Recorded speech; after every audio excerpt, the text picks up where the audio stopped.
That's me, some 20 plus years ago. Having rekindled a love for model railroading, I got this Northern Lights and Power model as a Christmas gift. The enigmatic photo showed an old brick structure with Gothic large windows, variations in brick color, and no small amount of grime. I endeavored to replicate this scene faithfully. And here's how it turned out. My early modeling skills included how to paint a few bricks with Tester's flat tan, color the door silver, glue the whole thing together, and figure, well, that's the best I can do. Over the years, I got better at creating models, and this was one I've been wanting to redo, so here we are. The model broke apart pretty easily, so I could paint it properly. I've been experimenting with different colors, and I decided to use Krylon Rusty Metal Primer. While the primer coat was still fresh, I lightly sprayed Tamiya Red Brown. Not enough to coat, just enough to give some character.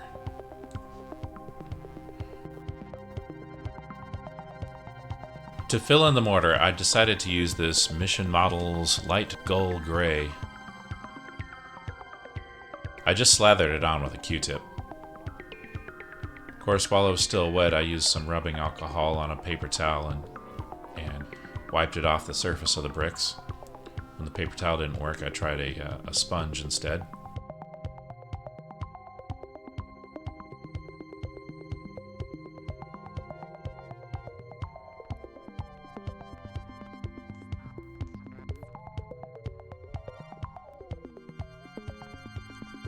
I decided to try an old paintbrush.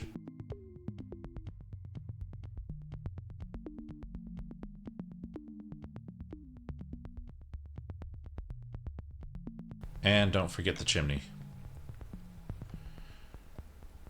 When that was dry, I used a wash of India ink with alcohol and swabbed that on using a Q-tip rather generously. There was a bit too much mortar wash on the surface of the bricks, so I decided to use a light sandpaper to sand just the very top layer of mortar wash off the top of the bricks. This actually revealed the tan that I had previously painted on each brick, and actually it turned out nicer than I was expecting. That was a pleasant surprise. I think that looks pretty good. Here's one of the original fire break walls that has been unpainted for comparison. In order to do the roof, I decided to tear off these roof vents so I could work with the roof more directly, and then I'll just glue those back on, of course. Everything came off really easy. Here I'm using a camouflage dark brown spray can. Seemed to be a good dark roof brown.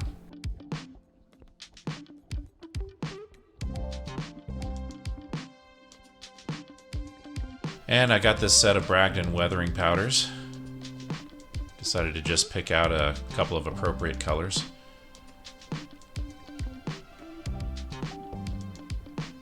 I made this little snub brush out of an old Tester's kind of general modeling brush. And this stuff you just kind of put on there and jam it in place, and it adheres when you do that.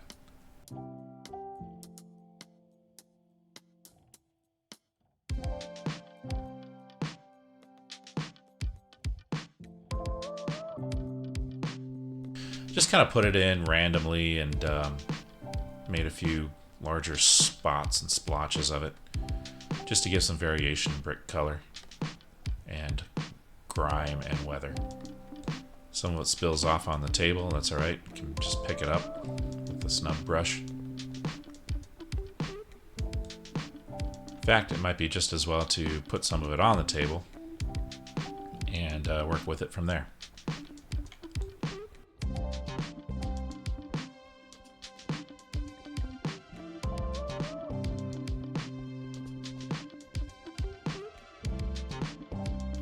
And again, let's not forget about that chimney. Unfortunately, I never did get the seams on the chimney right. I didn't take the chimney apart to reglue it, but I probably should have done that. Since I shot this video, I learned more about using super glue to fill in those seams. I'll do that for the next project. Here I'm trying antique white and trying to paint that base foundation concrete with a paintbrush, which did not go very well. The Floquil paint is a really good quality paint. I wish they still made it. In this case, applying it with a big broad paintbrush didn't work as well as I thought it would. So I used some thinner to clean it off. And let's try it with the old airbrush.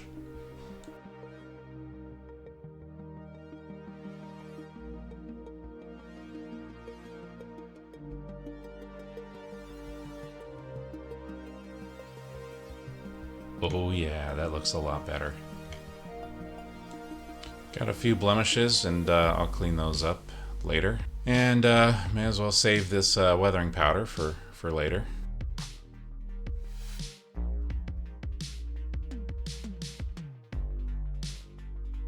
Just take a deep breath, try and relax. Use your fingers and your wrist very carefully as a prop to prop them up. Here I'm using a machine block to prop up the wall to give it a better angle. Both hands, nice and steady. Just a nice feather touch.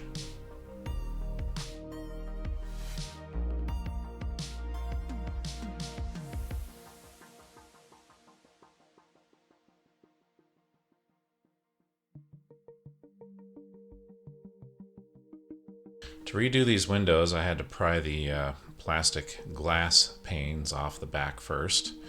Tried using a hobby knife at first, very carefully. And when that proved to be a bit more trouble, I just used my fingernail. To coat the windows, I used this French beige spray paint that I got from the hardware store.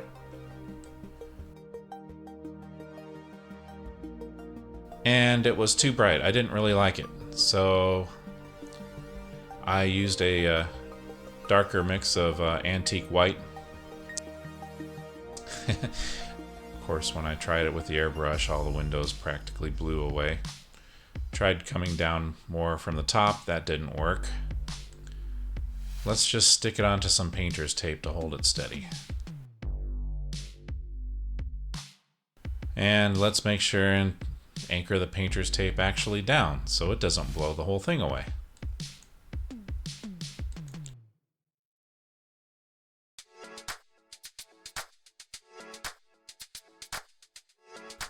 In order to clean up the windows from the previous layer of glue, I decided to try this rotating tool that I've had in my toolkit for a while. It was pretty aggressive and was taking off a lot of plastic. Tried cleaning it up with this hobby knife instead. That didn't work so hot, so I tried this smaller rotary tool implement. The fit's alright. Turns out it didn't really need to be a perfect fit to look decent. So I just went back with the sandpaper and cleaned up the rest. A light coat of cement. Like I said, the fit's not perfect, but it didn't really need to be to look good. But that's one finished wall. To clean up the beveled edges of the walls where they glue together, I decided to try them just sort of eyeballing a 45-degree angle and use some machining blocks to help me very awkwardly put all four walls together and try and keep them square. There's definitely a gap there, but on a different project I'll learn how to clean up a model and do that better. It was surprisingly challenging to get this model to be square, so I decided to make use of the old base, which I don't intend to use on the final model, but it did help to square up the walls. And a few rubber bands here and there to try and get everything to squeeze together. Finally, let's put the roof on, and I decided to give it another wash of India ink weathering wash around the windows. And I decided to just give it another. It was still a pretty light model from the mortar wash, so I decided to give it another good weather wash all around.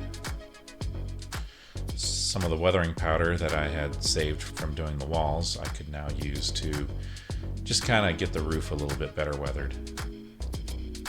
And although all I had done was paint these roof vents in aluminum and hadn't filled in the gaps or anything between or done much sanding or cleaning. They actually looked fine just as is.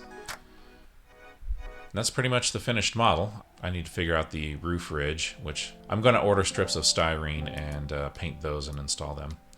But you can see here, here's the firewall with the old non-painted surface, and now this is the finished product.